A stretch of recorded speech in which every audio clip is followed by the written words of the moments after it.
여러분, 예수님께서 이 땅에 오셔서 우리들에게 가르치시고 또 예수님이 몸소 행동으로 보여주신 것을 한 단어로 표현한다라고 하면 무엇일까요?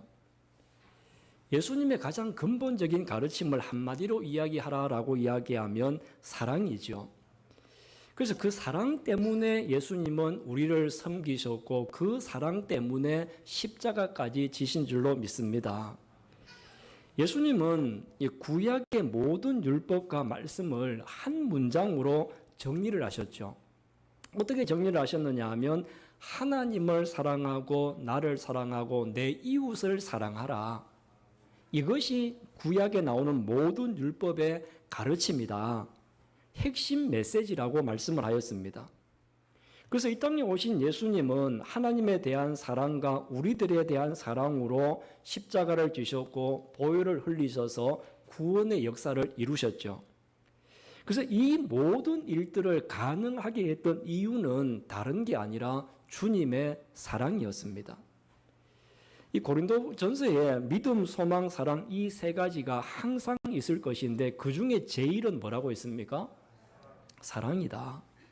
그리고 우리가 천국에 가서도 영원히 필요한 것은 다른 게 아니라 사랑이다. 이렇게 성경은 우리에게 말씀하고 있습니다. 예수님이 이 땅에 오셔서 우리에게 새 계명을 너희에게 주노니 뭐라고 했어요? 서로 사랑하라. 내가 너희를 사랑한 것 같이 너희도 사랑하라. 이것이 예수님이 이 땅에 오셔서 우리에게 주셨던 새로운 계명이었습니다. 여러분들도 주님이 주셨던 이 새 계명을 통해서 예수님의 제자임을 세상에 증명하고 그 사랑으로 주님의 사랑을 전파하며 살아가는 우리 모두가 되기를 주님의 이름으로 축원합니다. 오늘 본문의 내용은 예수님이 비유로 한 가지 이야기를 하셨는데 그 이야기가 뭐냐 하면요. 어떤 동네에 큰 부잣집이 있었습니다. 근데 그 집의 부잣집 바로 대문 앞에는 나사로라고 하는 거지가 살고 있었어요. 부자와 거지로 세상을 살다가 나중에 둘 다 죽었습니다. 그런데 죽은 이후에는 두 사람의 인생이 역전이 되었어요. 이 땅에 살 때는 부자는 천국의 삶을 살았습니다. 부자는 천국과 같은 삶을 살았죠. 그런데 거지는 어떻습니까? 거지 나사로는 지옥과 같은 삶을 살았을 겁니다. 근데 나중에 이제 죽고 난 이후에 역전이 되어졌는데 부자는 천국의 삶을 살다가 지옥으로 갔고 반대로 지옥의 삶을 살았던 나사로는 천국으로 갔습니다. 여러분, 이 부자가 왜 지옥으로 갔을까요? 물론 우리가 이제 예측하기로는 하나님을 잘 믿는 사람이 아니었고 하나님을 모르는 사람이었겠죠. 그 반대로 나사로는 거지처럼 살기는 했지만 그럼에도 불구하고 하나님을 믿는 사람이었기 때문에 천국으로 갔을 겁니다. 물론 이러한 자세한 내용이 성경에는 명확하게 예수님이 말씀 안 하셨기 때문에 잘 모르기는 하지만 근데 우리가 이 부자에 대한 편견을 버리고 이 부자를 보면요. 그렇게 나쁜 사람은 아닙니다. 부자가 천국에 들어가서 들은 말이 뭐냐 하면 25절에 이렇게 이야기하고 있어요. 너는 살았을 때에 좋은 것을 받았다. 그 천국에 가서 다른 책망을 받은 게 아니고요. 너는 이 땅에 살면서 좋은 것 받았다. 그리고 좋은 것 받았는데 지옥 갔어요. 여러분, 만약에 여러분들이 살아서 좋은 것을 받았다라고 하는 이유 때문에 지옥 간다라고 하면 아마 저도 그렇고 여러분 중에도요, 지옥 가실 분 많아요. 왜 그럴까요? 여러분들 모두가 하나님을 믿고 믿음으로 살아셔가지고 하나님이 많은 복을 주셨고 좋은 것을 누리며 지금 살고 있지 않습니까? 그래서 좋은 것을 누리고 사는 것 때문에 지옥 갔다라고 하면 지옥 갈 사람이 많다는 거죠. 하나님께서 좋은 것을 여러분들에게 주셨고 저와 여러분들은 그걸 지금도 누리고 있다는 겁니다. 근데 상식적으로 생각을 하면 이 부자는 그래도 약간의 인간미, 인정이 있었던 사람이었던 것 같아요. 여러분 한번 생각해 보세요. 여러분들이 아파트 사는 게 아니고 단독주택에 사는데 여러분 집 대문에 거지가 매일 거기서 죽치고 살고 있어요. 여러분 어떻게 하시겠어요? 그냥 거기서 사시도록 매일 버려둘까요? 아마 여러분 같았으면 바로 112에 전화하든지 구청에 전화해가지고 도대체 뭐 하는 짓이냐라고 하면서 소리 지르고 호통을 쳤을 겁니다. 근데 이 부자는 그렇게 하지 않았어요. 그냥 거지가 대문에 살고 있기 때문에 그대로 두었습니다.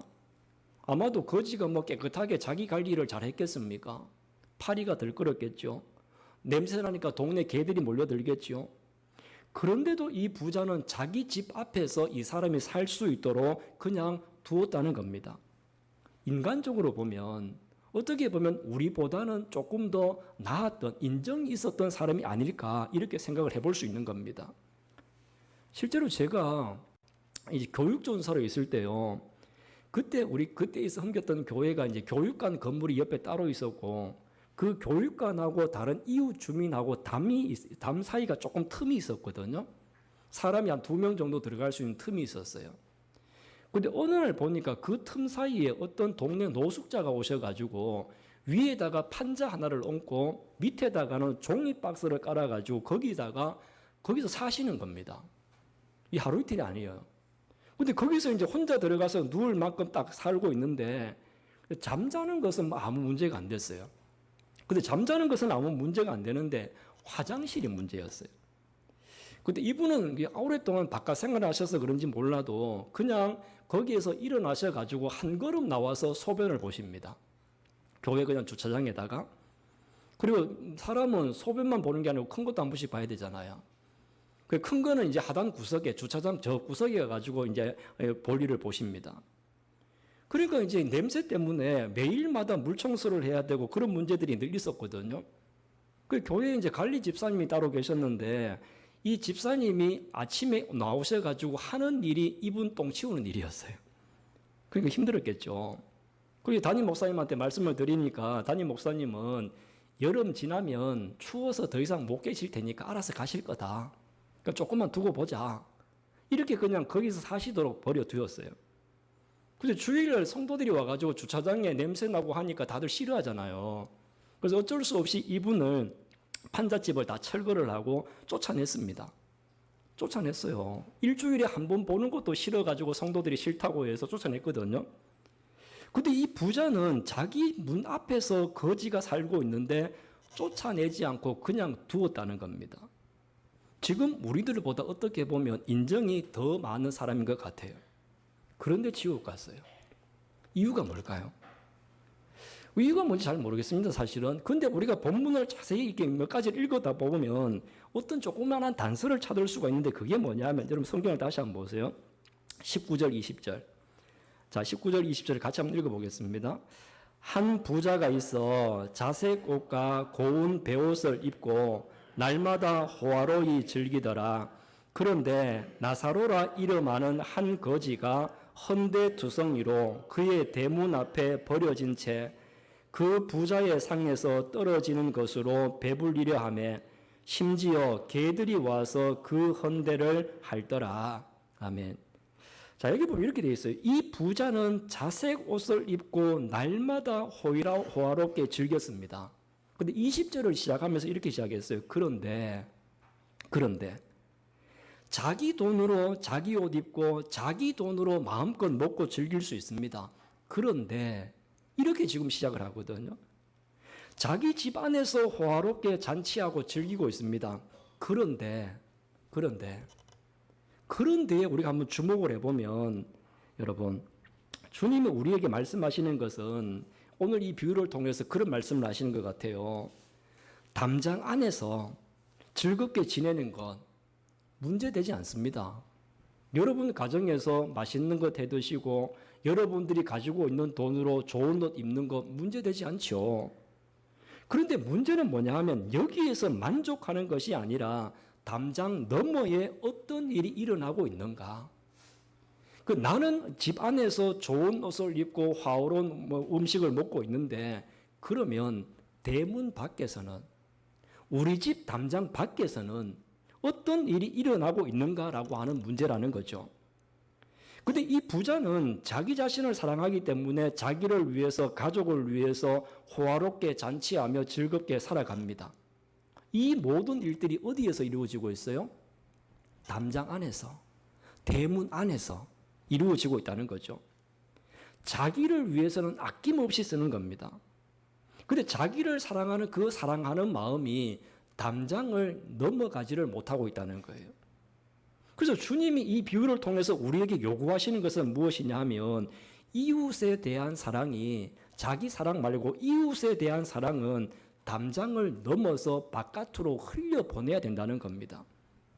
근데 이 부자는 자기 자신을 사랑하기 때문에 자기를 위해서는 날마다 호화롭게 잔치를 베풀었지만 근데 그 사랑이 담장을 넘어가지를 못하고 담장 안에 갇혀 있는 사랑이었다는 거죠.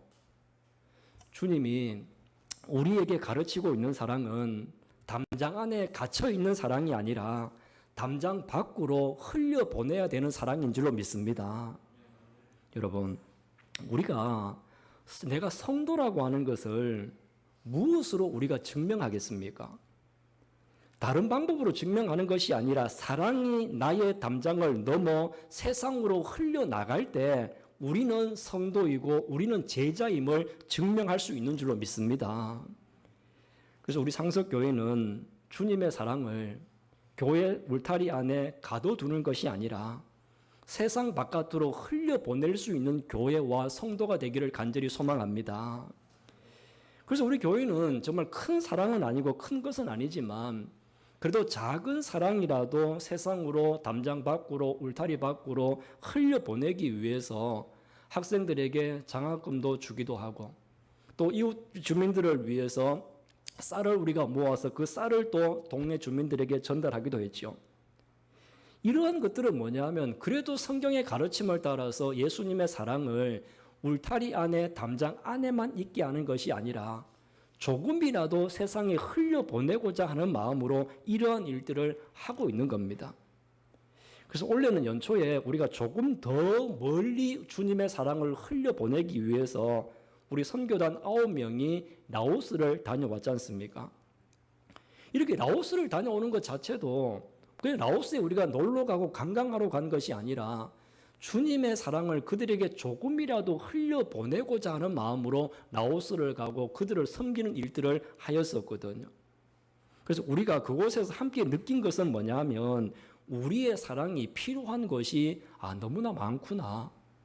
우리가 눈을 들고 눈을 열어 조금만 멀리 보게 되어지면 주님의 사랑이 필요한 것이 너무나 많고 우리의 사랑을 흘려보내야 할 것이 너무 많다라고 하는 것을 느끼고 돌아오기도 하였습니다. 그곳에 계시는 그 선교사님이 라오스 여러 지방에 있는 학생들을 모집을 해서 거기에서 먹이고 재우고 학교 보내고 그리고 밤마다 성경 가르치고 예배드리고 기도하면서 신앙훈련을 같이 하고 있거든요. 그 80명이나 되는 학생들을 먹이고 재우고 관리하는 일이 여러분 쉬운 일이겠어요? 여러분의 가정에 자녀 둘만 있어도 이 둘 보는 것도 힘들어 죽겠는데 근데 80명이나 되는 아이들을 돌본다고 하는 것이 얼마나 힘든 일이겠어요? 저희들이 이번에 갔을 때 17살 먹은 여학생 하나를 만났었는데요. 이제 자기 소개를 이제 쭉 돌아가면서 하는데 다들 나는 중학교 1학년, 2학년 몇 학년, 그다음에 고등학교 몇 학년 이렇게 소개를 하는데 그리고 이 소녀 하나는 자기는 학교를 다니지 않는다는 겁니다. 학교를 안 간대요. 다른 애들은 다 학교를 가고 있는데. 근데 다음날 보니까 이제 전부 아침에 아이들 밥 먹고 나서 도시락 싸서 학교 다 갔어요. 근데 학교를 다 갔는데 이 여학생은 혼자 남아서 찬양을 틀어놓고 거기에서 설거지하고 있더라고요. 혼자서. 그래서 저는 이제 말이 안 통해가지고 너 왜 혼자서 학교 안 가고 여기서 설거지하고 있냐 물어보지는 못하고 그래서 우리 말 잘 통하는 한유린 집사님이 가서 물어봤어요. 너는 왜 학교 안 가고 여기 있냐? 이렇게 물어보니까 그 아이가 뭐라고 이야기하느냐 하면 자기는 집안 형편이 너무너무 어려워서 학교 갈 형편이 안 된다는 거예요. 그래서 학교 갈 형편이 안 돼서 자기가 여기에서 설거지를 하면 돈을 받는 거죠. 일종의 아르바이트를 하는 겁니다. 그래서 아르바이트를 하는데 얼마 되지 않은 돈 중에서 일부는 자기가 조금씩 모으고 그리고 나머지 돈은 자기 부모님에게 보낸다고 그래요. 여러분 얼마를 보내겠습니까? 제가 그래서 찾아봤어요. 라오스의 노동자의 한 달 평균 임금이 얼마가 될까?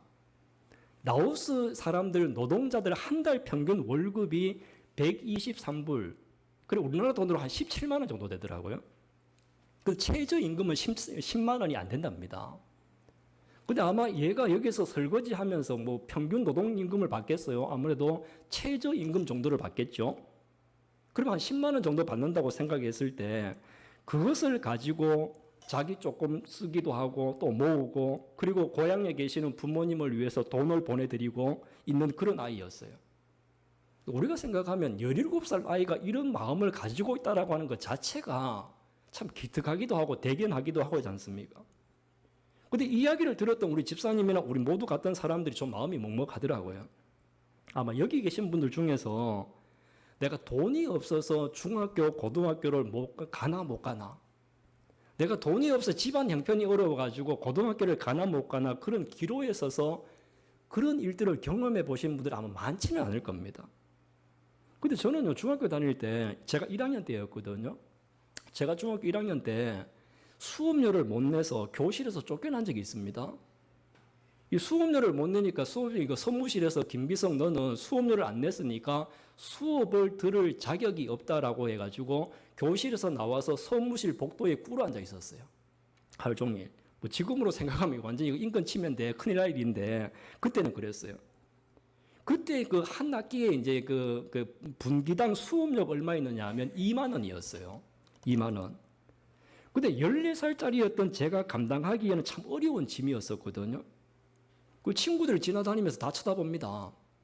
친구들 지나다니면 다들 밥 먹으러 가고 학교 수업 들으러 가는데 저는 혼자서 거기 선무실 무릎 앞에 앉아가지고 무릎 꿇고 앉아 있어요. 창피했죠. 근데 라오스에 우리가 함께 갔던 그런 뭐 이제 집사님도 또 우리 모두는 그런 경험들이 사실 많지는 않거든요. 근데 이제 전에 그런 이야기를 한번 들어봤었어요. 태국에 계셨던 우리 한유린 집사님이 본인도 어릴 때 부모님이 아버지는 일찍 돌아가시고 홀로 어머니가 계셨잖아요. 그 집안 형편이 너무 어려웠어요. 근데 학교를 어머니가 자기를 보내줄 형편이 안 되니까 그래서 본인은 학교는 너무너무 가고 싶고 그래서 학교 선생님 가정집에 자기가 들어가서 집안일을 돌봐주면서 선생님을 따라서 학교를 다녔다고 하더라고요. 그래서 저희 어릴 때는 가정에서 어린 아이들이 집에 와가지고 가정일을 돌봐주는 여학생들을 보고 식모라고 그랬지 않습니까? 아마 어르신들은 그런 이야기를 아실 거예요. 근데 이런 일을 하면서 우리 한누린 집사님도 학교를 다녔다고 그래요. 그래서 집사님이나 제가 40년 전에 어린 시절에 겪었던 그 일을 지금도 겪고 있는 아이들이 있구나라고 하는 것을 보면서 놀라기도 했습니다. 그래서 우리가 지난주에 당일을 했어요. 당일에서 장로님들에게 우리가 작년에는 석간중학교 동네 지역 아이들에게 장학금을 줬는데 이번에는 우리 교회에 사랑하는 마음을 좀 멀리까지 좀 보내자. 라오스까지 좀 보내자. 멀리까지 흘려보내자라고 하는 말씀을 드렸고 그래서 올해는 전반기 장학금을 라오스에 있는 학생들에게 전달을 하려고 합니다. 지금도 우리 성도들 중에서는 몇 분이 장학금 마련을 위해서 매달마다 헌금을 조금씩 하시는 분들이 계세요. 그래서 우리가 조금만 관심을 가지면 몇 명의 학생들을 도울 수 있다는 거거든요. 그런데 라오스 같은 경우에는 한 달 평균 임금이 17만 원이니까 만약 우리가 100만 원을 보냈다. 그럼 100만 원이면 거기에서는 큰 돈입니다. 한국에서의 100만 원 가치가 아니라 라오스에서 100만 원의 가치는 최저임금 노동자가 10개월을 벌어야만 모을 수 있는 돈이 100만 원입니다. 라오스에서는 적은 돈이 아니었어요. 여러분, 물도 흘려보내지 않고 가두어 두면 썩어요. 물 가두어 두었다가 나중에 써야지라고 하는 마음으로 가두어 두게 되어지면요, 막상 쓰려고 하면 못 쓰는 물이 되어집니다. 흘려보내야 새물이 들어오잖아요. 그러면 우리는 항상 우리 안에 새물이 가득하고 새 것을 사용할 수 있는 은혜가 있다는 겁니다. 여러분 생각 한번 해보십시오. 나는 성경에 나왔던 이 부자와 나는 뭐가 다른가? 우리는 담장 안에서만 잔치하고 담장 안에서만 즐거워하고 살아갔던 부자의 모습과 나의 모습이 다른 게 뭘까? 여러분, 우리 모두는 담장 안에서만 잔치하고 즐기고 있었다고 한다면 이제 우리는 대문을 열어야 됩니다. 담장을 헐어야 됩니다. 그래서 저와 여러분들이 이제는 주님의 사랑을 담장 안에 가두지 않고 멀리까지 흘려보내는 교회와 여러분들이 될 수 있기를 간절히 소망합니다. 우리가 흘려보낼 때 하나님은 날마다 새로운 사랑을 우리에게 흘려보내 주실 것입니다. 그래서 더 많은 사람에게 더 멀리까지 주님의 사랑을 보내고, 그리고 이 사랑의 복음을 함께 실어서 전달할 수 있는 여러분과 우리 교회가 될 수 있기를 주님의 이름으로 축원합니다.